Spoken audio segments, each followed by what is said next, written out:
नमस्कार विद्यार्थी मित्रांनो, ब्रेस एज्युकेशन अकॅडमीमध्ये तुमच्या सर्वांचं परत एकदा खूप खूप स्वागत. मी सुप्रिया देशमुख आणि आज आपण ऑप्शनलचा जो वैकल्पिक विषयामधला पेपर सेकंड आहे, इंट्रोडक्शन टू इंडियन जिओग्राफी, या पेपरबद्दल चर्चा करणार आहोत. या पेपरचा नक्की सिलेबस काय आहे, कारण आता MPSCने UPSCच्या धर्तीवरती वैकल्पिक विषय विद्यार्थ्यांसाठी आन्सर रायटिंगमध्ये आहे आणि या मेन्सच्या एक्झाममध्ये, मुख्य परीक्षेच्या एक्झाममध्ये वैकल्पिक विषयामधला तुम्हाला पेपर लिहायचे आहेत. 500 मार्कचे वैकल्पिक विषय आहेत.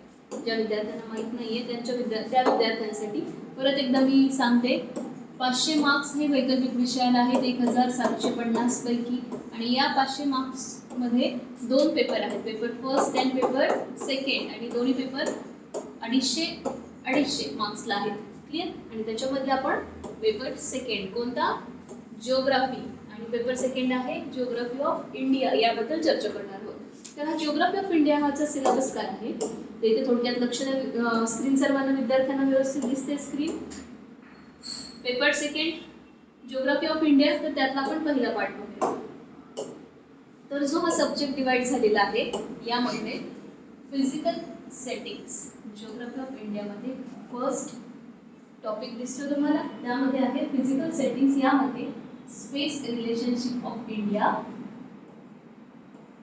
With neighbouring countries, structure, relief, drainage system, watershed, physiographic region, mechanism of Indian monsoon and rainfall patterns, tropical cyclones and western disturbances, flood, drought, climatic regions, natural vegetation, soil types and their distribution.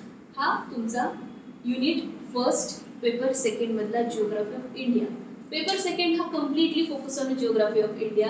Paper first मध्ये world geography आणि पूर्ण तुमची जे काही patterns असतील, जिओमॉर्फोलॉजी, oceanography, तर अशी world geography तुमची पेपर फर्स्ट मध्ये कव्हर होते, आणि ह्युमन जिओग्राफी, त्यामध्ये मॉडेल्स, थेअरीज, पर्स्पेक्टिव्ह असतील. पण पेपर सेकंड मध्ये completely focus on Indian geography आणि विथ रेफरन्स टू महाराष्ट्र, पण याच्यावरती प्रश्न येऊ शकतात. म्हणून आपण पेपर सेकंड हा MPSCचा इंडियन जिओग्राफी आणि महाराष्ट्राची जिओग्राफी असं आपण कन्सिडर करूया. मग या इंडियन जिओग्राफीचा जो पेपर आहे, जो आयोगाने सिलेबस दिलेला आहे, त्याच्या सिलेबस मधला आपण सेकंड पॉईंट पाहूया, रिसोर्सेस.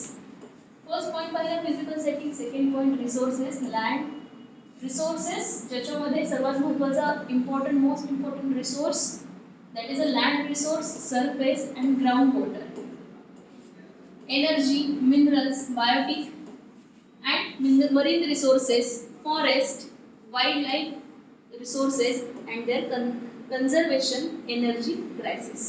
अशा रिसोर्सेस मध्ये टॉपिक डिवाइड झालेले आहेत. 3 major resources are there, land resource, forest resource, natural resource ज्याला आपण म्हणूया, water resource, ground water resource, energy resource and their conservation. Clear झालं second point? Okay. Now third point is agriculture. In agriculture, syllabus काय आहे? Infrastructure, irrigation, seed, fertilizer. खूप easy syllabus आहे. Already तुम्ही हे प्रिलिम आणि मुख्य परीक्षेसाठी जिओग्राफी किंवा भूगोल या विषयासाठी हे सर्व वाचत होता. फक्त आता हे आपल्याला वाचायचे आणि ते आन्सर रायटिंग मध्ये कन्वर्ट करायचे. क्लिअर होतंय? Okay. Power, institutional factors, land holding, land tenure, land reforms, cropping pattern, agricultural productivity, agricultural intensity, crop combinations, land capability, agro-social forestry, green revolution, very important, and its socio-economic, ecological implications, socio-economic and ecological implications of a green revolution, significance of a drag farming, livestock resources and white revolution. Okay, comment section मध्ये comment करा, what is white revolution, green revolution आणि white revolution कशाला म्हणतात ते comment section मध्ये comment करा. Aquaculture, sericulture, agriculture and poultry, agricultural regionalisation, agroclimatic zone, agro ecological regions. इथे पण क्लिअर झाला सिलेबस, खूप सोपं आहे ॲग्रिकल्चरचा. जिओग्राफी हा एक भूगोल हा वैकल्पिक विषय सोपा आहे. थोडासा 20% पार्ट सोडला तर जो थेरॉटिकल आणि पर्स्पेक्टिव्ह ऑफ ह्युमन जिओग्राफी आहे, बाकीचा रेस्ट ऑफ दी पेपर हा तुमच्या GS सोबत लिंक होतो. त्यामुळे खूप सोपं ऑप्शनल आहे. ज्यांना कोणाला ऑप्शनबद्दल काही डाऊट असेल त्यांनी कमेंट सेक्शनमध्ये कमेंट करा, आपण ते डाऊट सॉल्व्ह केले जातील. आता पुढे बघ, इंडस्ट्री. इंडस्ट्री पण खूप इंटरेस्टिंग असा इंडस्ट्रीचा सिलेबस आहे. Industry, okay. Industry, evolution of industry, locational factors of a cotton, कोणकोणते क्रॉप आहेत आणि त्याचे related industry. These are the textile industries. Cotton, jute, they are the textile industry.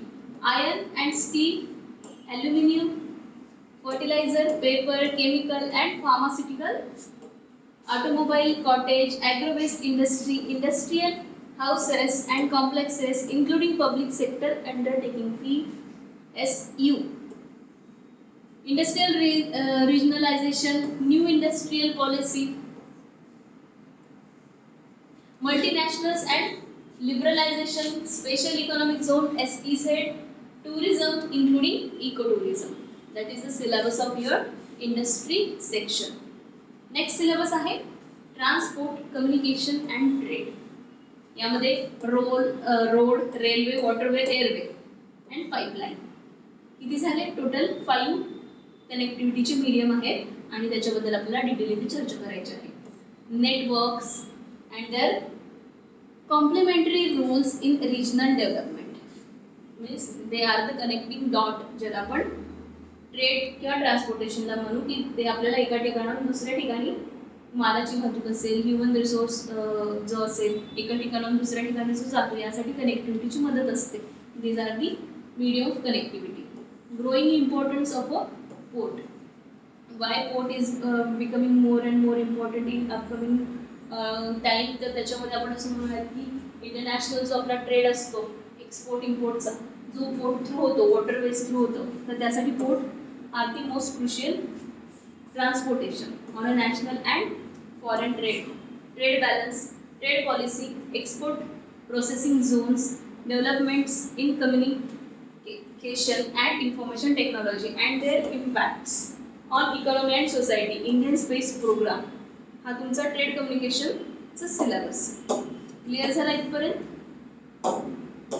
आता हे पहा, cultural setting, settlement, regional development and planning, political aspects and contemporary issues.